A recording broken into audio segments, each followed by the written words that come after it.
Hello dear students, welcome to Ingress. मैं ओम चौधरी आपका स्वागत करता हूं और यहाँ पे आज पार्ट नंबर 2 देखेंगे इलेक्ट्रोस्टेट का, जिसमें हमने फर्स्ट पार्ट में वो देख चुके थे कि इसमें 24 से लेके 21 तक, ठीक है, 21 तक के क्वेश्चन देख चुके थे। अब 21 से जो भी पीछे के हैं वो क्वेश्चन इसमें देखने वाले हैं। और इस वाले में खास बात ये भी है कि यहाँ पे जो भी रहेंगे अभी अभी जो नेक्स्ट टॉपिक जो भी पीवाईक्यूज रहेंगे वो टॉपिक वाइज ले रहे हैं। तो जो हम 4 टॉपिक्स डिस्कस कर रहे थे उन्हीं के वापस आगे की जो पीछे के पीवाईक्यूज रह गए वो पीवाईक्यूज करेंगे। लाइक कुलाम्स लॉ हो गया, फोर्स हो गया, अपना इलेक्ट्रिक फील्ड हो गया, डाइपोल हो गया, है ना। तो आ जाओ, जो भी नेक्स्ट जो है टॉपिक वाइज अपने पीवाईक्यूज ले रहे हैं। तो देखो 22 में 21 तक कर चुके थे हम। अब 2020 की बात करें हम, इलेक्ट्रोस्टेट में चार्ज में इलेक्ट्रिक चार्ज से ये क्वेश्चन आया था। और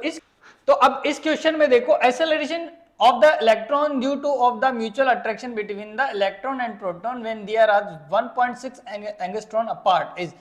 मास दे रखा है, इलेक्ट्रॉन वैल्यू दे रखी है ना, ये चार्ज ऑफ इलेक्ट्रॉन दे रखा है। तो देखो बेटा, इलेक्ट्रॉन और प्रोटॉन है, ठीक है, इलेक्ट्रॉन प्रोटॉन है, दोनों के बीच में म्यूचुअल अट्रैक्शन है और इनका म्यूचुअल अट्रैक्शन है और यहाँ पे इनकी जो डिस्टेंस है वो 1.6 एंगस्ट्रॉन दे रखी है। अब आपको ध्यान रखना है एंगस्ट्रॉन को मीटर में कैसे कन्वर्ट करेंगे बेटा, पहले ध्यान रखना 10 की पावर -10 से मल्टीप्लाई करोगे। नैनोमीटर दे तो 10 की पावर -9 से, एंगस्ट्रॉन दे तो 10 की पावर -10 से, याद रखना, ठीक है। तो आपकी डिस्टेंस कन्वर्ट हो गई है। ये डिस्टेंस दे दिया, एक डेटा ये दे दिया, दूसरा इसका मास दे रखा है, इलेक्ट्रॉन का मास दे रखा है 9 × 10 की पावर -31, ठीक है। तीसरी चीज दे रखी है इलेक्ट्रॉन का चार्ज। अब इलेक्ट्रॉन का प्रोटॉन का चार्ज बराबर बराबर रहेगा, Q1 Q2 दोनों भी एक जैसे ही रहेंगे। कितना है यहाँ पे 1.6 × 10 की पावर -19 कूलाम। ओके, देन अब इसमें ये चीज तुम्हें ध्यान में रखना है कि ये क्या पूछ रहा है आपको। एक्सेलरेशन, एक्सेलरेशन के लिए याद करो, पहले इसका फोर्स का फॉर्मूला लिखो। फोर्स का फॉर्मूला क्या लिखोगे, K Q1 Q2 upon R², है ना। मास ऑफ द इलेक्ट्रॉन पूछ रहा है तो ध्यान रखना यहाँ पे क्या लिखोगे, MeAe, है ना, इलेक्ट्रॉन का एक्सेलरेशन आ जाएगा, ठीक है। तो K Q1 Q2 दोनों का सेम सेम है तो Q² लिख दिया अपॉन R²। वैल्यूज पुट कर दो, एक्सेलरेशन की वैल्यू आ जाएगी, Ae की वैल्यू कितनी आ जाएगी, K की वैल्यू होती है 9 × 10 की पावर प्लस का 9 और Q² का मतलब ये है 1.6 × 10 की पावर -19 का स्क्वायर, ठीक है, डिवाइड में R² है 1 पॉइंट कितना है R, देखो 1.6 × 10 की पावर -10 का स्क्वायर, ठीक है। तो यहाँ पे और Me वो है 9 × 10 की पावर -31, ठीक है।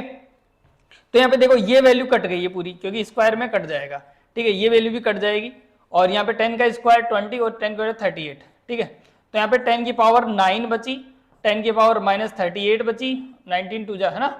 और यहाँ पे 10 की पावर -31 बचा और यहाँ पे 10 की पावर 20 बचा, -20, ठीक है। ये values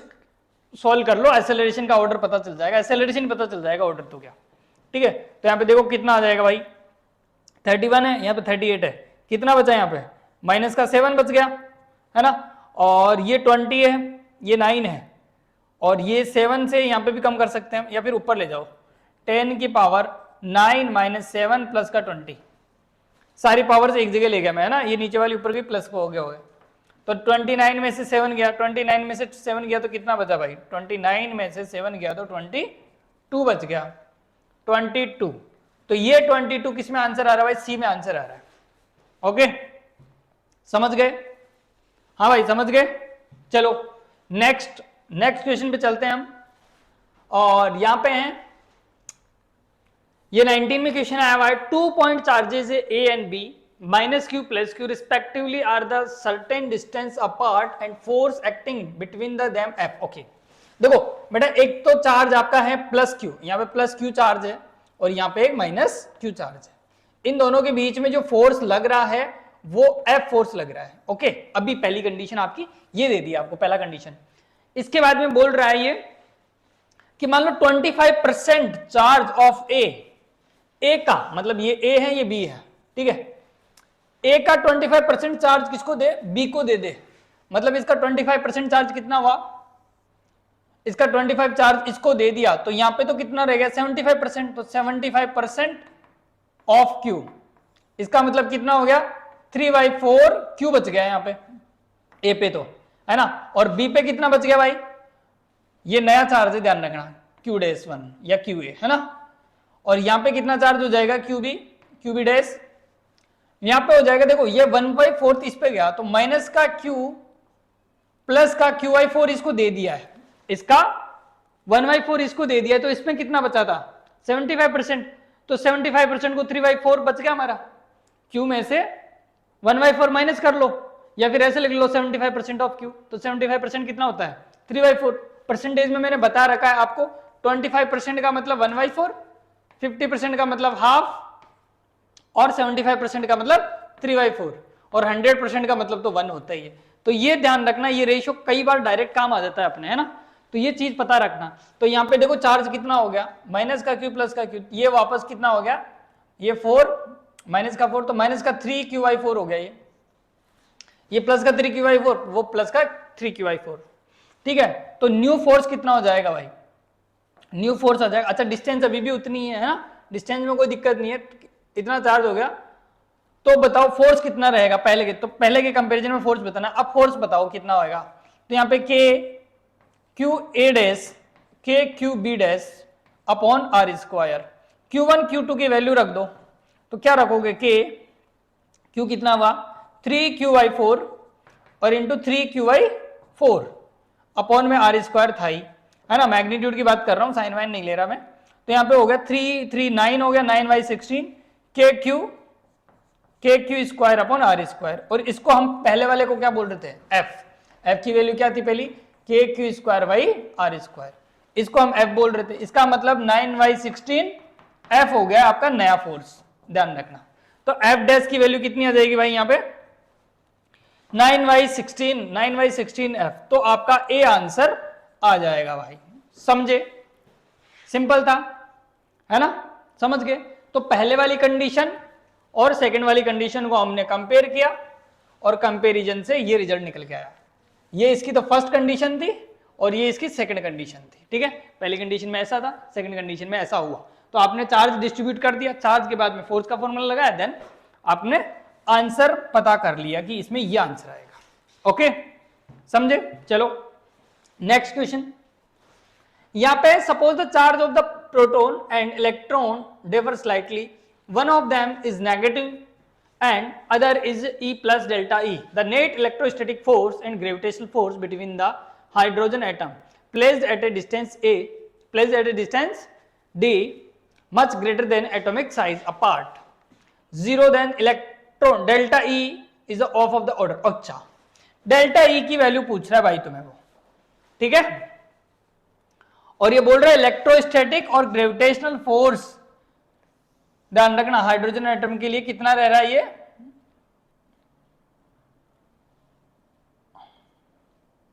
the net electro force between the hydrogen atom placed at a distance D greater than the atomic size apart is 0, ये ध्यान रखना, इस 0 का मतलब ध्यान रखना क्या बोल रहा है ये, इलेक्ट्रोस्टेट और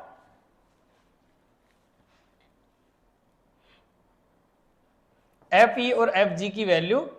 कितनी है 0 है, ध्यान रखना, मतलब इन दोनों का डिफरेंस कितना है 0 है भाई, ध्यान रखना, ठीक है, इनका नेट 0 है। तो अब यहां पे देखो क्या बोल रहा है, ये बोल रहा है चार्ज ऑफ द प्रोटॉन, पहले यहां से पढ़ो, suppose charge of the proton and electron is differ slightly, one is a minus E and other is a plus का ई प्लस डेल्टा ई, तो एक चार्ज तो कितना है आपका माइनस का ई और दूसरा चार्ज कितना आपका प्लस ई डेल्टा ई, ठीक है, टोटल नेट चार्ज कितना हो गया, तो total net charge delta E plus delta E हो गया, नेट चार्ज इतना हो गया भाई, ठीक है, टोटल सिस्टम का चार्ज इतना हो गया आपका, ध्यान रखना, ठीक है। अब बात आती है यहां पे कि आपको ऑर्डर बताना है, डेल्टा ई का ऑर्डर बताना है, डेल्टा ई की बात करेंगे हम, ठीक है, यहां पे एक कंडीशन दे रखा है कि नेट फोर्स आपका 0 है, नेट फोर्स 0 है, नेट फोर्स किसका, ग्रेविटेशन फोर्स इलेक्ट्रोस्टैटिक फोर्स के बीच का जो भी रिजल्टेंट है वो 0 है, तो Fe बराबर Fg, ठीक है, Fe कितना है आपका, के क्यू, क्यू कितना है, डेल्टा नेट चार्ज कितना है, डेल्टा ई, तो डेल्टा ई का स्क्वायर डिवाइड में आर स्क्वायर, ये दोनों के बीच में डिस्टेंस कितनी है, डी स्क्वायर है, ठीक है, डी स्क्वायर हो गया, इक्वल टू ग्रेविटेशनल फोर्स का फॉर्मूला आपको पता है, जी एम ई, तो यहां पे एम ई बात हो रही है हाइड्रोजन के लिए, है ना, तो एम ई हाइड्रोजन एटम के लिए मास दे रखा है एम ई, मतलब एम एम एम स्क्वायर हो जाएगा ये, ठीक है, दोनों के लिए, या फिर एम ई एम एस दोनों रख दो, ठीक है, तो एम स्क्वायर लिख देते हैं अपॉन डी स्क्वायर, ठीक है। तो यहां पे डेल्टा ई की वैल्यू निकालना है आपको, तो यहां पे देखो कैसे निकालोगे, डी डी का स्क्वायर तो कट ही जाएगा आपका, तो delta E equals to G M square upon K का रूट, या फिर स्क्वायर रहने दो अभी, ठीक है। इसकी वैल्यू कैलकुलेट कर लो आप, तो जी की वैल्यू कितनी होती है 6.67 इंटू 10 की पावर -11, एमई की वैल्यू देखो हाइड्रोजन के लिए, mass of the hydrogen given है हमें, तो हाइड्रोजन पे टोटल मास कितना आ जाएगा, ये एम स्क्वायर, इसका स्क्वायर करना है 1.67 इंटू 1.67 इंटू -27 इंटू -10 की पावर -27, डिवाइड में के की वैल्यू आपको पता है 9 होती है, 9 इंटू 10 की पावर 9, इसका हमें रूट करना है, तब जाके डेल्टा ई का ऑर्डर पता चलेगा हमें, ठीक है। तो यहां पे देखो इसको सॉल्व कर लो पहले, तो ये 1.6 और ये 6.4 है, ये 9 है, तो ये देखो ये 6.4 है, तो अप्रोक्सीमेशन लगाए हम, तो इसको मैं ऐसे लिख सकता हूं 6.4 को 6.4 है ये, और ये 1.6 का स्क्वायर है, ये 11 है, 27 54 और ये 9 और ये सबको एडजस्ट कर लो, तो आप एडजस्ट करोगे तो 6.67 इंटू 9 ये 1.6 इसका तो स्क्वायर बन रहा है सीधा सीधा, ठीक है, और इसका 9 और 10 की पावर -27 का भी स्क्वायर बन रहा है, ठीक है, 10 की पावर इससे एडजस्ट करवा दो तो -9 और ये 20 बन गया, ये तो माइनस का 20 बन गया भाई, ये डिवाइड में तो कुछ रहा नहीं, ठीक है। तो अब यहाँ पे अप्रोक्सीमेशन लगा सकते हो आप कि देखो 6.6 को क्या लिख सकते हो, 6.4 लिख सकते हो आप, है ना, और ये हमारा 1.6 है, ये 9 है, ठीक है, तो यहाँ पे हमें लगभग अप्रोक्सीमेशन लगाओगे तो ये 9, या फिर इसको भी काट सकते हो, ठीक है, 3 से काट सकते हो 3 टाइम, और लेकिन यहाँ पे है ना 6.64 है ना, तो ये 64 किसका होता है, 8 का स्क्वायर होता है ना 64, तो इसको 8 का स्क्वायर बना सकते हो, है ना। तो इसमें ऑर्डर की बात करें तो 1.6 बाहर आ गया, 10 की पावर -27 बाहर आ गया, 10 की पावर -10 बाहर आ गया, और अंदर रह गया हमारा,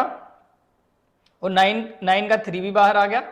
अंदर रह गया हमारा 1.6, है ना, रूट में 1.6 किसका होता है, नहीं 6.67, तो इसका ऑर्डर देख सकते हो आप 27 और 10 37, तो इसका ऑर्डर लगभग 37 के आसपास आ रहा है भाई, ध्यान रखना, बस यही निकालना था आपका, ऑर्डर ही निकालना था, और वैल्यूज अप्रोक्सीमेट ले रहे हो आप, कोई दिक्कत नहीं है, 10 से छोटी होनी चाहिए इनका, जो भी मल्टीप्लाई वगैरह कर रहे हो ना तुम, तो देखो यहाँ पे वो इससे ही कम आएगा, 10 से कम ही आएगा एक तरह से इसका डिवाइड, इसमें भी उससे से कम आएगा, 1 से कम आएगा, तो ओवरऑल हम इसका ही ऑर्डर देख सकते हो, तो इसका ऑर्डर 10 की पावर 37, 36, 37, 38, इन तीनों में से कौन सा आ रहा है आसपास, देखो 20, 37, 23 और 47, तो इसका मतलब हमारा कौन सा आंसर आएगा, 37 वाला आंसर आएगा आपका। तो ऐसे अप्रोक्सीमेशन लगा के ही आपको वैल्यू निकालनी है, तो वहां पे नीट में ऑर्डर ही पूछता है, ऑर्डर के आसपास आपका आंसर आ रहा है, सी आंसर, ठीक है, समझ गए। तो इस तरीके से करना था ये क्वेश्चन। चलो नेक्स्ट, अब आता है नया क्वेश्चन है, ये 16 में आया था, 16 के लिए मैं बोल ही रहा हूं आपको कि 16 के काफी अच्छे क्वेश्चन है सारे ही, जो आपके अब नहीं आने वाले, है ना, उस तरीके तो कभी नीट में आएंगे नहीं, लेकिन फिर भी हमें करेंगे तो अच्छे से ही करेंगे। देखो, two identical charge sphere suspended from the common point of by two massless string as the length of L, the initially at a distance d apart because their mutual repulsion. So the charge beginning to the leg from the both sphere at a constant rate. Okay, the sphere approach each other a velocity v, the velocity vary function of the x between, okay, x distance between them. Okay, तो देखो भाई इस तरीके से है, एक charge इधर है, एक चार्ज इधर है, दोनों के बीच में डिस्टेंस x है, ठीक है, यहां से ऐसा किया गया है, इस तरीके से है, तो वो एक दूसरे को अप्रोच करते हैं, तो उसकी वेलोसिटी किसके ऊपर डिपेंड कर रही है, x वेरी किस पे कर रही है, इसकी जो वेलोसिटी है वो x पे कैसे वेरी कर रही है, तो x के बीच में वेलोसिटी के बीच में रिलेशन बताना है आपको, ठीक है। मैं यहाँ पे बोलता हूं, आपको पता होना चाहिए, यहाँ पे इसकी एफबीडी बनाए तो ये mg लगेगा, है ना, इनके बीच में एक रिपल्सिव फोर्स लग रहा है, इलेक्ट्रोफोर्स इधर लग रहा है, इधर लग रहा है ना, Fe, ये Fg नीचे लग रहा है हमारा, टी टेंशन इसमें ऐसे लग रहा है, यहाँ से एंगल ले हम थीटा, तो यहाँ पे आएगा हमारा, यहाँ पे थीटा है तो इधर भी थीटा आएगा, तो ये आ जाएगा हमारा टी कॉस थीटा और ये आ जाएगा टी साइन थीटा, है ना। और मैंने ऐसा करवाया भी है बोर्ड में भी आया हुआ है, एनसीईआरटी में भी लिखा हुआ है ऐसा ना। तो देखो ये इसको बराबर कर रहा है, ये इसको बैलेंस कर रहा है ना, तो हम जब ऐसा लिखते हैं तो देखो क्या लिखते हैं, T sine theta equal to T sine theta equal to F और T cos theta equal to F G, है ना, दोनों को डिवाइड करते हैं तो टेन थीटा आता है, tan theta equal to F E upon F G, है ना। अब टेन थीटा इक्वल टू ये आ गया, है ना, एफ ई और एफ जी दोनों की वैल्यूज रखे हम, तो एफ ई क्या रखोगे, के क्यू क्यू दोनों स्क्वायर है, दोनों क्यू क्यू सेम है, तो K Q square upon divide में X square into M F G क्या होता है हमारा, एम जी होता है, तो एम जी की वैल्यू रख दो यहाँ पे, तो एम जी, ठीक है, ये रख दिया हमने। टेन थीटा को हम लिख सकते हैं पी अपॉन बी, तो पी अपॉन बी लिख सकते हैं, तो पी क्या होगा यहाँ पे, देखो यहाँ पे पी क्या होगा, ये थीटा है ना, और ये एक्स है, तो ये एक्स वाई टू हो गई हमारी लेंथ, है ना, ये एक्स वाई टू, तो ये पी एक्स वाई टू है, तो ये कितना होगा, ये लेंथ एल है इसकी, तो ये हो जाएगा root of L square minus X square, X Y two का स्क्वायर, तो मतलब एक्स वाई फोर, तो ये बी है, बेस है, और ये परपेंडिकुलर है, तो पी की वैल्यू है आपकी, या फिर यहां पे लगते हैं पी अपॉन बी रखेंगे टेन थीटा को, तो टेन थीटा को पी तो क्या है आपका एक्स वाई टू है, और बी क्या है root of L square minus X square by four. ये कैसे आया बेटा, ये ध्यान रखना, ये पाइथागोरस लगा के आया है, आपका बेस निकाल लिया मैंने, हाइपोटेनस दे रखी थी और ये परपेंडिकुलर दे रहा, टेन थीटा के सामने वाला परपेंडिकुलर होगा ना, तो ये बेस नहीं है, ध्यान रखना परपेंडिकुलर है ना, और ये बेस हो गया, तो base L square minus X square by four, क्योंकि एक्स वाई टू का स्क्वायर करोगे तो एक्स स्क्वायर बाई फोर आ जाएगा। ओके,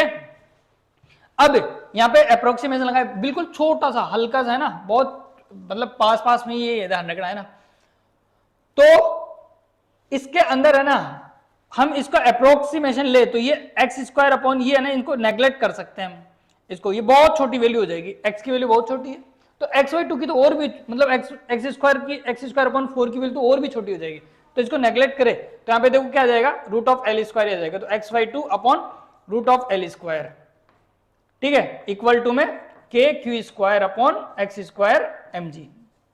ठीक है। अब यहाँ पे क्या लिख सकते हैं हम, x upon twelve equal to k Q square upon x square M g, a x square उधर गया तो यहाँ पे क्यू स्क्वायर, ठीक है। तो अब हम k और x में देखे तो देखो x स्क्वायर और x स्क्वायर इधर इससे मल्टीप्लाई होगा तो x क्यूब, मतलब x क्यूब आपका प्रोपोर्शनल है x स्क्वायर के, ठीक है, ये बोल सकते हैं हम इस रिलेशन से, बाकी सारी चीजें कांस्टेंट है ना। तो इसमें ये करना है आपको भाई, इसका डिफरेंशिएट, क्योंकि हमें x और वेलोसिटी में डिफरेंस वो करना है ना, तो देखो इसमें आप t के रिस्पेक्ट में आप इसका डिफरेंशिएट करो, ठीक है। तो यहां पे देखो क्या लिखोगे, अच्छा पहले पावर को इधर ले लो, आप ऐसे करो तो पावर इधर आ गई, या फिर वैसे कर लो कोई दिक्कत नहीं है, एक्स स्क्वायर में भी कर सकते हो, ठीक है। तो देखो इसको ऐसे लिखे x cube upon two is a proportional cube, हम इसका टी के रिस्पेक्ट में डिफरेंशिएट करें तो 3/2 आगे आ गया, 3/2 आगे आ गया, x की पावर 3/2 में से 1 माइनस करो तो 1/2 बच गया हमारा, ठीक है। और जिसके रिस्पेक्ट में किए, अब यहाँ पे टी के रिस्पेक्ट में किए तो टी तो है नहीं, तो dx अपॉन dt वापस लिखना पड़ेगा हमें। जिसके रिस्पेक्ट में करते हैं वो नहीं होता है तो हमें dx अपॉन dt वापस करना पड़ता है, आपको पता होगा ये चीज, है ना। और यहाँ पे क्या आ गया, dq अपॉन dt, टी के रिस्पेक्ट में डिफरेंशिएट कर दिया भाई इसको। अब मेरे को बताओ dx अपॉन dt को क्या बोलते हैं, वेलोसिटी। अब ये तो, और ये x की पावर, तो देखो यहाँ पे x की power 1/2 into V, dx upon dt को v बोल सकता हूं, वो प्रोपोर्शनल है या फिर कांस्टेंट है c के, क्योंकि ये तो dq अपॉन dt तो करंट हो गया, तो कांस्टेंट रहता है इसमें, है ना। मतलब dq अपॉन dt कांस्टेंट मान सकते हैं हम, इसमें तो कोई है ही नहीं डिफरेंशिएट का, तो या फिर क्योंकि इसके प्रोपोर्शनल मान सकते हो, तो v किसके आ रहा है, 1 अपॉन एक्स स्क्वायर की पावर 1/2 के। अच्छा यहाँ पे प्लस 1/2 बच रहा होगा, तो यहाँ पे 1/2 नीचे जाएगा, ये प्लस 1/2 बच रहा है, इधर जाएगा तो ये ऊपर आएगा, ध्यान रखना। तो v is directly inversely proportional x square 1/2 के। ये ऐसा रिलेशन मिल रहा है तो ये लिख सकते हैं। तो ये वाला रिलेशन हमें कहां पे मिलता हुआ दिखाई दे रहा है, ये बी में मिलता हुआ दिखाई दे रहा है भाई, ठीक है। इस तरीके का ये क्वेश्चन था 2016 का, समझ गए? हाँ भाई समझ गए ना। इस तरीके का कभी भी क्वेश्चन आए, इससे कॉम्प्लिकेटेड कोई क्वेश्चन नहीं आएगा नीट में, जेई में जरूर आ सकता है बट नीट में नहीं आने वाला, ठीक है। तो इसको भी आप समझो कि देखो मैंने इक्वेशंस कैसे लिखी, क्या किया, कुछ नहीं, छोटा सा है बस। यहाँ पे जरूर थोड़ी सी ऐसा हो सकता है कि आपको ये क्या हो गया, तो ध्यान रखना डिफरेंशिएट करना था, क्योंकि हमें वेलोसिटी चाहिए थी। वेलोसिटी तभी आएगी जब dx अपॉन dt मिलेगा। यहाँ पे x था, हमें x वेरी कर रहा हो टाइम के साथ, तो वेलोसिटी पता चल जाएगी भाई, अप्रोच डिस्टेंस कैसे कर रही है, इनकी अप्रोच वेलोसिटी क्या होगी। ओके चलो भाई नेक्स्ट क्वेश्चन, नेक्स्ट टॉपिक आ गया अपना, 4 टॉपिक है उसमें से एक टॉपिक खत्म, electric field, electric and field lines. यहां पे देखो, यहां पे क्वेश्चन है सिंपल सा, और क्वेश्चन में इतना सा बताया कि ये डायग्राम है, इस डायग्राम में एक डाइपोल है, प्लस का क्यू माइनस का क्यू है, इलेक्ट्रिक फील्ड इधर है,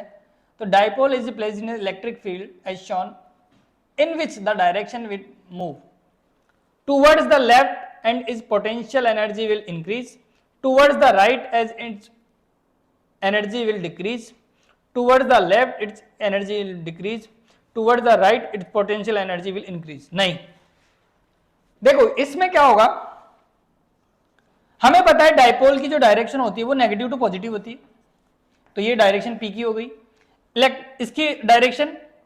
इस पॉइंट पे, किसी भी पॉइंट पे बात करें हम, तो देखो ये नेगेटिव है ना, इसकी वजह से इलेक्ट्रिक फील्ड इधर और इसकी वजह से इलेक्ट्रिक फील्ड उधर, है ना, तो इलेक्ट्रिक फील्ड की डायरेक्शन यही रहेगी हमेशा। Net electric field, net overall की बात करें तो ये तो डाइपोल का मोमेंट है, इसका तो कोई मतलब नहीं है, मूव करवा कौन सकता है, इलेक्ट्रिक फील्ड। तो मैं बात करूं इस पे, तो इसकी वजह से थोड़ा ज्यादा लग रहा होगा,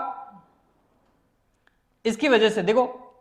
नहीं इसकी वजह से कम लग रहा होगा, क्योंकि आर कम है यहां से, ई इनवर्सली प्रोपोर्शनल होता है आर के, तो यहां से लेंथ, यहां से डिस्टेंस कितनी है,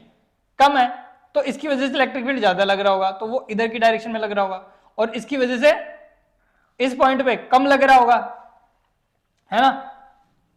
तो कम लग रहा होगा। तो ओवरऑल इस पे जो डाइपोल मोमेंट का जो इलेक्ट्रिक फील्ड है वो ओवरऑल कम लग रहा होगा, और इलेक्ट्रिक फील्ड ई ऑलरेडी इधर लगा हुआ है, तो ये मूव किधर होगा, राइट साइड में होगा, ठीक है। और जब भी इनके बीच की डिस्टेंस बढ़ रही होती है, ध्यान रखना, जब भी इनके बीच की डिस्टेंस बढ़ रही होती है ना, तो ध्यान रखना पोटेंशियल एनर्जी डिक्रीज होती है, क्योंकि वहां पे पोटेंशियल एनर्जी का फॉर्मूला क्या होता है, K/Q1Q2/R, ये डाइपोल के लिए अलग आता है ना, तो उसी के अकॉर्डिंग हम ये बोल सकते हैं कि ये टूवर्ड द राइट जाएगा and potential energy will decrease. ये ध्यान रखना, एकदम थ्योरेटिकल था, बस ध्यान रखना है आपको कि क्या हुआ इसमें। ओके चलो next, A spherical conductor of the radius 10 centimetre has the charge, एक स्फीयर है जिसकी रेडियस कितनी है 10, इस पे चार्ज है 3.2, स्फेरिकल कंडक्टर है, पूरा चार्ज ऊपर ही आ गया होगा बॉडी पे, ठीक है।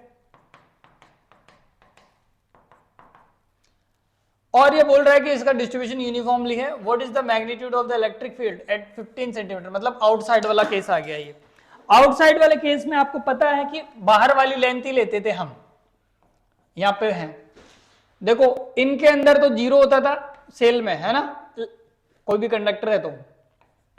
ई सरफेस पे के क्यू अपॉन आर स्क्वायर लेते थे, ये कांस्टेंट होता था, और ई आउटसाइड के लिए क्या होता था, K Q upon small R square, ठीक है, जो वेरी करता था 1 अपॉन आर स्क्वायर के, और इसका ग्राफ इस तरीके से कुछ आता था, यहाँ पे 0 और यहां से डिक्रीज ऐसे, है ना। तो यहां पे वही फॉर्मूला लगेगा K Q upon R square E out के लिए। तो ई का फॉर्मूला 9 इंटू 10 की पावर 9, क्यू क्यू कितना है भाई, क्यू है आपका 3.10 की पावर 7, ये 4 दे रखा है भाई, गुलाम में दे रखा है। आर है रेडियस 15 सेंटीमीटर, तो 15 इंटू 15 इंटू 10 की पावर -2 इंटू 10 की पावर -2, क्योंकि सेंटीमीटर को मीटर में कन्वर्ट कर लिया भाई मैंने, है ना, तो 10 की पावर -2 10 की पावर -2 सेंटीमीटर, तो मीटर स्क्वायर में हो गया ये। ओके, अब यहां से काट दो, तो 9 इंटू 5 टाइम, और 9 3 टाइम गया, और 3 से वापस 5 टाइम गया है, तो यहां पे आ गया 3.2 अपॉन 25 इंटू 10 की पावर 9 -7, ये प्लस का ऊपर 4, ये दोनों ऊपर चले जाएंगे, प्लस का 4 हो गया, ठीक है। तो यहां पे क्या बच गया, 3.2 इंटू ये कितना हो गया 2 और 6, तो इसको ऐसे लिख सकते हैं, यहाँ पे 2 बचा, तो 100 इंटू 10 की पावर 4 ही लिख देते हैं, ताकि 25 से हम काट सके, तो ये 4 टाइम कट गया, 4 को इससे करोगे तो ये कितना आ गया 12.8 इंटू 10 की पावर 4, स्टैंडर्ड फॉर्म में लिखोगे तो कितना लिखोगे 1.28 इंटू 10 की पावर 5, तो ये आपका आंसर आ जाएगा भाई, समझ गए, हाँ भाई समझ गए ना, इस तरीके से काम करना है आपको। चलो नेक्स्ट, इसमें देखो एक इलेक्ट्रॉन है, fall from the rest through a vertical distance h in the uniform electric field, vertically upward direction electric field. देखो इलेक्ट्रिक फील्ड ऐसे लगा हुआ है ना भाई, और यहां पे एक इलेक्ट्रॉन इसके अंदर गिर रहा है ऐसे, और वो रेस्ट से गिरा है, ठीक है, जो इलेक्ट्रॉन पे फोर्स लगता है वो इधर किस डायरेक्शन में लगेगा, कितना लगेगा F equal to q into e, यहां पे एक्सेलरेशन निकाले हम इलेक्ट्रॉन का, तो क्यू ई अपॉन एम आएगा, है ना, और वही ऐसे इस पे बात करें तो प्रोटॉन का तो डायरेक्शन यही है और इलेक्ट्रिक फील्ड की डायरेक्शन यही है, तो यहां पे फोर्स वही रहेगा क्यू इंटू ई रहेगा, है ना, बस प्रोटॉन रहेगा यहां पे और यहां पे इलेक्ट्रॉन रहेगा, तो चार्ज भी सेम ही होता है, तो एक्सेलरेशन प्रोटॉन का क्या रहेगा Q E upon M P, ठीक है, एक्सेलरेशन प्रोटॉन के लिए निकल गया, एक्सेलरेशन इलेक्ट्रॉन के लिए निकल गया। बात आगे क्या है, if they are vertical the same distance, ये भी h डिस्टेंस गिरा, ये भी सेम डिस्टेंस गया, time of the electron proton compare करना है, ठीक है, प्रोटॉन से कंपेयर करना है इसके से, तो आपको बताइए भाई ये रेस्ट से, ये भी रेस्ट से गिरा था, है ना, तो मोशन की इक्वेशन लगा दो, मोशन की इक्वेशन कौन सी, ut plus half eighty square, है ना, तो यहाँ पे दोनों इक्वेशन में मैं लगाऊं या फिर एक में किसी में भी लगा दो, तो एस आपका h चला है, वो ut आपका 0 हो गया है, half acceleration Q E upon M, बाद में डिपेंड कर रहा है किसका एम रख रहे हैं हम, तो यहां पे t का जो फॉर्मूला निकल के आया है वो root of 2m upon Q E into H, है ना, ये आया है। अब देखो टाइम किस पे, ये तो कांस्टेंट है, ये भी कांस्टेंट है, ये भी कांस्टेंट है, तो डिपेंड किस पे कर रहा है टाइम डायरेक्टली डिपेंड कर रहा है मास पे, जिसका मास ज्यादा उसमें टाइम ज्यादा लगेगा, तो यहाँ पे प्रोटॉन का मास और इलेक्ट्रॉन का मास की कंपेयर करें हम, तो प्रोटॉन का मास ज्यादा होता है इलेक्ट्रॉन से, है ना, तो टाइम प्रोटॉन ज्यादा लेगा टाइम इलेक्ट्रॉन के कंपैरिजन में, तो वो इलेक्ट्रॉन का पूछ रहा था, तो इलेक्ट्रॉन का टाइम क्या आएगा, स्मॉलर आएगा भाई, ध्यान रखना, वो बोल रहा था इलेक्ट्रॉन का, प्रोटॉन से कंपेयर करना है, तो भाई इलेक्ट्रॉन का जो टाइम है वो कम आएगा, ध्यान रखना, क्योंकि उसका मास कम है। इस तरीके से आपको कंपेयर करना था, समझ गए, छोटी सी बात है, ध्यान रखना है आपको। हाँ भाई नेक्स्ट, इसमें देखो टॉपिक नंबर 3 में ये लिखा हुआ है पोलर मॉलिक्यूल्स आर मॉलिक्यूल्स, हाँ भाई पोलर मॉलिक्यूल्स जो होते हैं उनमें क्या होता है, having the zero dipole moment, नहीं डाइपोल मोमेंट तो होता है, acquire a dipole moment only in the presence of the electric field due to the displacement of the charge, नहीं, पोलर मॉलिक्यूल है, पोलर मॉलिक्यूल लाइक H2O है ना, H plus OH minus है ना, इस टाइप का, तो ऐसा भी नहीं होता भाई उसमें है ना इलेक्ट्रिक फील्ड होगा तभी वो प्रेजेंस होगी उसकी, है ना, ऐसा कुछ नहीं है। Acquire a dipole moment only when a magnetic field is absence, नहीं ऐसे ये तो इससे कोई रिलेट ही नहीं करा भाई, मैग्नेटिक फील्ड एब्सेंस होगा तभी वो एक्वायर करेगा, ऐसा नहीं है। Having a permanent electric dipole moment, हाँ ये सही बात है, वो इलेक्ट्रिक डाइपोल मोमेंट हमेशा परमानेंट वाला रखते हैं, क्योंकि जो भी रखता है वो प्लस माइनस दोनों रखते हैं, ध्यान रखना, ठीक है, जो भी आपका मॉलिक्यूल होगा वो उसमें प्लस भी होगा और उसमें माइनस भी होगा, ठीक है, और ये परमानेंट डाइपोल मोमेंट रखते हैं, ध्यान रखना, परमानेंट इलेक्ट्रिक डाइपोल मोमेंट रखते हैं भाई, ये ध्यान रखना, परमानेंट वाला, है ना, क्योंकि मॉलिक्यूल्स में क्या होता है प्लस माइनस दोनों होते हैं, नेगेटिव पॉजिटिव चार्ज दोनों होते हैं, और फिक्स रहता है वो, हर मॉलिक्यूल से फिक्स रहता है, ठीक है। चलो सिंपल क्वेश्चन था, इसमें बोल रहा है electric field at a potential place at a distance, अच्छा मैंने बताया था आपको इक्वेटोरियल पे और एक्सियल पे, है ना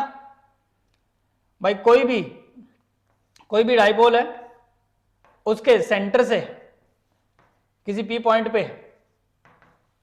तो ये एक्सियल का केस बनता था, और कोई भी डाइपोल है उसके सेंटर से किसी पी पॉइंट पे, तो इधर इलेक्ट्रिक फील्ड बनता था, ये माइनस क्यू प्लस क्यू, ये माइनस क्यू प्लस क्यू। तो एक्सियल वाले में, इक्वेटोरियल वाले की बात करें हम, तो इक्वेटोरियल का आता था के पी अपॉन आर क्यूब,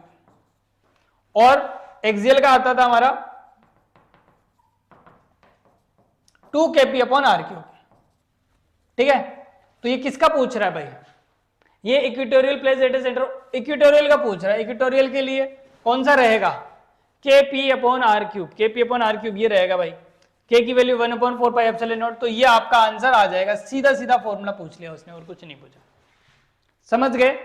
इसमें डाइपोल की डायरेक्शन वगैरह भी ध्यान रखना है, तो ध्यान रखना हम डाइपोल की डायरेक्शन हमेशा नेगेटिव टू पॉजिटिव, ध्यान रखना माइनस क्यू से प्लस का क्यू की तरफ डाइपोल की डायरेक्शन होती है, ये ध्यान रखना आपको, ठीक है। तो इसमें डाइपोल की डायरेक्शन इधर होती है और इलेक्ट्रिक फील्ड की डायरेक्शन ई नेट की डायरेक्शन ये होती है, तो इन दोनों में तो पाई एंगल रहता है, दोनों में ई और पी में, और इसमें पी भी इधर ही रहता है और ई भी इधर ही रहता है, तो इसमें 0 डिग्री रहता है, ध्यान रखना, ये भी आपको ध्यान रखना है, पी और ई के बीच में एंगल, हो सकता है इस बार पी और ई के बीच में एंगल ही पूछ ले, है ना भाई, पी और ई के बीच में बताओ फेज एंगल कितना होगा, इसमें 0 होगा, इसमें 180 होगा, तो ऐसे भी पूछ सकता है आपको, है ना, तो आपको भाई ध्यान रखना है बस, और कुछ नहीं। अब देखो ये भी फॉर्मूला बेस्ड क्वेश्चन आया, AIPMT 2012 में आया था ये, तो एक क्वेश्चन ये भी ले लेते हैं, यहाँ पे बोल रहा है द इंटेंसिटी ई है, तो dipole acquire a position such that the axis of the dipole make theta angle electric field assuming that the potential energy as a dipole is 0। अच्छा पोटेंशियल एनर्जी का फॉर्मूला क्या होता है भाई, माइनस पीई कॉस थीटा होता है ना, तो ये 0 है, इसका मतलब कॉस थीटा इक्वल टू 0, तो थीटा इक्वल टू 90 डिग्री, तो वो बात खुद भी बोल रहा है व्हेन 90 डिग्री, ठीक है, ओके, ठीक है। The torque of the torque and potential energy of the dipole respectively, अच्छा वो सीधा सीधा फॉर्मूला पूछ रहा है, टॉर्क क्या होता था, पी क्रॉस ई होता था आपका, तो पी ई साइन थीटा होता है, ये तो है ना, ये तो पी ई साइन थीटा होता है, और ये मैंने फॉर्मूला लिखा है पोटेंशियल एनर्जी क्या होता है, पी डॉट ई होता है minus time P dot E होता है, तो ये क्या उतना होता है पी ई कॉस थीटा, है ना, तो ये दोनों का फॉर्मूला ही पूछ रहा था सिंपल, तो देखो इसमें क्या है P E sine theta minus P E cos theta, ये फर्स्ट आंसर आ जाएगा भाई आपका, ये समझ गए। तो इतने बेसिक क्वेश्चन है बट आपको पता होने चाहिए। चलो नेक्स्ट क्वेश्चन, इसमें देखो आप, इसके अंदर है इलेक्ट्रिक डाइपोल 30 डिग्री पे रखा हुआ है, इंटेंसिटी ये है, इलेक्ट्रिक फील्ड है ना, एक्सपीरियंस है टॉर्क 4 न्यूटन मीटर, अच्छा, the charge on the dipole the length is 2 centimetre, okay. देखो डाइपोल है और उसका टॉर्क भी दे रखा है, ध्यान रखना यहाँ पे, ठीक है, टॉर्क दे रखा भाई, टॉर्क दे रखा है 4 न्यूटन मीटर, ठीक है। इंटेंसिटी, इलेक्ट्रिक फील्ड की इंटेंसिटी दे रखी है 2 × 10⁵, एंगल दे रखा है 30 डिग्री। टॉर्क का फॉर्मूला क्या होता है, अभी अभी हमने पढ़ा था, PE sin थीटा। ये 4 है, P आपको पता करना है, E ये मैंने लास्ट वाली उसमें भी लेक्चर में भी करा दिया था, यहाँ पे रिपीट हो गया क्वेश्चन, कोई दिक्कत नहीं, ऐसा ही क्वेश्चन मैंने वहां कराया था। तो यहाँ पे आता है 2 × 10⁵ sin 30, sin 30 की वैल्यू होती है 1/2, तो यहाँ से P निकल जाएगा आपका 4, ये 2 से 2 कट गया, 4 × 10⁻⁵, ये P आ गया। तो P को क्या लिखते हैं हम, 2a × Q, तो ये इनके बीच की डिस्टेंस होती थी चार्जेस की, तो 2a की डिस्टेंस कितनी है, 2 सेंटीमीटर, तो 2 × 10⁻² into Q equal to 4 × 10⁻⁵। P को 2a के बराबर रख दिया हमने, ये 2a की वैल्यू हमें पता ही थी, सेंटीमीटर में थी, मीटर में कर लिया, तो Q की वैल्यू कितनी आ गई भाई, 2 से 2 कट गया हमारा, तो ये आ गया 2 × ये 10⁻² है, ये 5 है, तो 10⁻³ बच गया हमारा। तो ये इसकी वैल्यू आ गई भाई। ऐसा क्वेश्चन हमने ऑलरेडी करवाया है, माइक्रो कूलम, 2 माइक्रो कूलम, ठीक है। चलो नेक्स्ट टॉपिक नंबर 4 पे, electric flux and Gauss law. इसमें देखो, a surface enclose an electric dipole with charge plus minus, ये दे रखा है, एनक्लोज सरफेस में दे रखा है ये। What is the total electric flux across the sphere. अच्छा भाई, एक स्फीयर है, उसमें एक डाइपोल रखा हुआ है, प्लस का क्यू माइनस का क्यू, ठीक है, प्लस का क्यू रखा हुआ है और माइनस का क्यू रखा हुआ है। अब तुम ये बताओ, यहां पे ये बोल रहा है एनक्लोज, तो स्फीयर से एनक्लोज एक डाइपोल, तो उसमें टोटल चार्ज क्यू सिग्मा, हम फ्लक्स के लिए क्या याद करते हैं, सिग्मा क्यू इन साइड में है ना, अपॉन एप्सिलॉन नॉट करते हैं। तो ये बेटा ये कितना है, क्यू इन में कितना है, प्लस माइनस, तो नेट चार्ज तो 0 हो गया ना भाई, है ना, तो क्यू नेट कितना हो गया, 0 हो गया आपका, तो ये फाई कितना हो जाएगा आपका, 0। ओके डन, समझ गए ना, बड़ा सिंपल क्वेश्चन है ये। फिर आगे देखो, ये बोल रहा है 2 पैरेलल लाइंस है ना, 2 पैरेलल लाइंस है, लो भाई 2 पैरेलल लाइन, इनफाइनाइट लाइंस खींच दी हमने, एक पे प्लस लैम्बडा है, एक पे माइनस लैम्बडा है, ठीक है, are placed in the 2r distance, तो 2r डिस्टेंस पे रखी हुई है, लो भाई 2r डिस्टेंस पे रख दिया हमने। What is the electric field Midway, okay, इसके एकदम मिड पे है ना, P पॉइंट है मिड पे, मतलब ये r डिस्टेंस और ये r डिस्टेंस। मैंने पहले भी बोला था, इनफाइनाइट लाइन के लिए बहुत इंपॉर्टेंट फॉर्मूला है 2k लैम्बडा अपॉन r, ये बार बार में फॉर्मूला याद रखना, इनफाइनाइट लेंथ वायर के लिए 2k lambda upon r formula याद रखना इलेक्ट्रिक फील्ड का। मैं बात करूं इसके लिए भाई, इसके लिए इस पॉइंट पे कितना हो रहा होगा इलेक्ट्रिक फील्ड E1, तो कितना हो रहा होगा 2k लैम्बडा अपॉन r, तो r आ गया आपका, और इसके लिए E इक्वल टू कितना लिखेंगे हम, तो वही वापस 2k लैम्बडा अपॉन r, हाँ भाई r आ गया। इसकी जो डायरेक्शन है वो माइनस की वजह से, ध्यान रखना ये माइनस में है, तो ये माइनस का साइन आ जाएगा इसमें, क्योंकि लैम्बडा आपका नेगेटिव है। ई नेट की बात करें हम, ई नेट की बात करें तो E1 माइनस E2 करेंगे, E1 माइनस E2 करेंगे, है ना, तो यहाँ पे E1 E2, तो ये पॉजिटिव है और वो नेगेटिव है, तो नेगेटिव नेगेटिव प्लस हो जाएगा, तो 2k lambda upon r minus minus plus 2k lambda upon r, तो ये कितना हो गया 4k लैम्बडा अपॉन r हो गया, k की वैल्यू रख दो, तो 4 lambda upon 4 pi epsilon not into r, तो 4 से 4 कट गया, तो कितना आ गया lambda upon 4 epsilon not into r। ये आपका आंसर रहने वाला है भाई, जो किस में मैच हो रहा है, वो जो बी में आंसर मैच होता हुआ दिखाई दे रहा है आपका, अंडरस्टैंड, हाँ भाई क्लियर, समझ गए ना, इस तरीके से क्वेश्चंस आपको करने हैं। चलो भाई नेक्स्ट क्वेश्चन की तरफ चलते हैं हम। तो यहां पे आता है ए होलो मेटल स्फीयर है जिसकी रेडियस r है, यूनिफॉर्मली चार्ज है, electric field due to the sphere at a distance r from the centre. Okay भाई, मैंने बताया था कि होलो मेटल स्फीयर है, कंडक्टर स्फीयर है, उसके r डिस्टेंस, उसकी r है रेजिस्टेंस है, तो उसके इन ये p है, ये सरफेस s है और ये आउट सरफेस है o, है ना, तो I मतलब इनसाइड में सरफेस पे, ठीक है, और आउटसाइड में, यहाँ पे पॉइंट लेते हैं हम, तो यहाँ पे r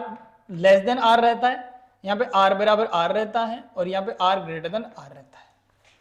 मैंने बोला था यहाँ पे जो भी चार्ज दोगे वो पूरा का पूरा सरफेस पे चला जाएगा, है ना, सरफेस पे चला जाएगा, अंदर कोई भी इलेक्ट्रिक फील्ड नहीं होगा, है ना। सरफेस के ऊपर कितना रहेगा, E equal to k Q upon capital R square रहेगा, जो कि कांस्टेंट रहता है। देन उसके बाद में E equal to k Q upon small r का स्क्वायर लेते हैं, जो कि inversely proportional 1 upon r square के रहता है। तो इसका जब हम इलेक्ट्रिक फील्ड का जब ग्राफ बनाते हैं तो ये पहले 0 रहता है, फिर डिक्रीज होने लग जाता है कांस्टेंट सरफेस से। तो यहाँ पे r लेस देन r पे, यहाँ पे r बराबर r है, और यहाँ पे r ग्रेटर देन r है, जिसमें इलेक्ट्रिक फील्ड इनवर्सली प्रोपोर्शनल रहता है r के। तो इससे हमें यह समझ में आता है कौन सा ऑप्शन, देखो 0, पहले तो 0 रहता है, बिल्कुल सही बात है, 0 रहता है, r बढ़ती रहती है। 0 as r increase for r, decrease with decrease as r increase for r, बिल्कुल सही बात है। पहले 0 रहता है लेस देन r तक, और उसके बाद में डिक्रीज करता है, ये देखो कांस्टेंट से हो गया, डिक्रीज करता है r ग्रेटर देन r, मतलब ये आउटसाइड के लिए लिखा हुआ है, r जैसे जैसे इंक्रीज होती है वैसे वैसे ये डिक्रीज होता है, बिल्कुल सही बात है। और उससे पहले 0 रहता है, जैसे जैसे r इंक्रीज होती है, बिल्कुल सही बात है, पहले r इंक्रीज हो रही है 0 रहता है, फिर कैपिटल R से इंक्रीज हो रही है तो फिर डिक्रीज होता है। तो ये वाला कॉन्सेप्ट सही बात है, इसका समझ गए, है ना। तो ये यहीं पे खत्म होता है। आई होप सारे के सारे क्वेश्चंस आपको अच्छे लगे होंगे, है ना। इसी तरीके से हम ये पार्ट खत्म करते हैं। इसके जो भी जा रहे PYQs थे, मैंने फर्स्ट लेक्चर में या फिर इसका जो फर्स्ट पार्ट था उसमें मैंने फॉर्मूला रिवाइज करवाया था, और जो लेटेस्ट 5 ईयर के क्वेश्चन थे, है ना, 24 से लेके 21 तक के क्वेश्चन थे वो लेके, इसके बाद में इसका पार्ट नंबर 2 जिसमें पीछे के और भी क्वेश्चंस PYQs किए हमने टॉपिक वाइज। तो दोनों वीडियोस आपने देख ली होगी, तो आप वेट करिए पोटेंशियल का, नेक्स्ट वीडियो आपकी पोटेंशियल की आएगी, ठीक है। तब तक इसके सारे क्वेश्चंस खुद से एक बार वापस प्रैक्टिस करना। अच्छा चैप्टर है, 2-3 क्वेश्चन फिक्स होते हैं, चारों टॉपिक में से 4 क्वेश्चन फिक्स है, 4 मतलब 16 नंबर का, तो ये 3 चैप्टर ही आ जाते हैं अपने, है ना। तो ऑल द बेस्ट, प्रैक्टिस करते हो, बाय।